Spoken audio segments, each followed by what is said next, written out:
कोयनानगर आंबेघर येथील श्री स्वामी समर्थ व्यसनमुक्ती सेवा ट्रस्ट मठ यांच्या माध्यमातून हजारो नव्हे तर लाखो नागरिकांनी व्यसनापासून कायमची मुक्तता मिळवल्याची माहिती मठाधिपती नाना महाराज यांनी दिली आहे। समाजात वाढत चाललेल्या व्यसनाधीनतेला आळा घालण्यासाठी हा मठ गेल्या अनेक वर्षांपासून प्रभावीपणे कार्य करतो आहे। विशेष म्हणजे येथे व्यसनमुक्ती पूर्णपणे निःशुल्क असून कोणत्याही प्रकारचे शुल्क आकारले जात नाही। व्यसनमुक्तीसाठी येणाऱ्या व्यक्तींना प्रथम 3 तासांचे प्रवचन दिले जाते। त्यानंतर श्री स्वामी समर्थ महाराजांच्या मठात महादेवाच्या पिंडीवर हात ठेवून व्यसन न करण्याची शपथ दिली जाते।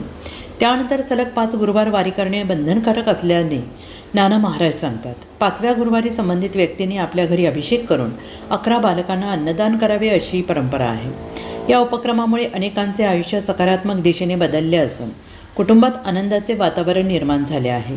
राज्याच्या कानाकोपऱ्यातून व्यसनमुक्तीसाठी नागरिक येथे येत असल्याचे चित्र दिसत असून ट्रस्टची स्थापना रजिस्ट्रेशन क्रमांक E1226 सातारा असून समाजहितासाठी सुरू असलेली ही चळवळ आज प्रेरणादायी ठरते आहे।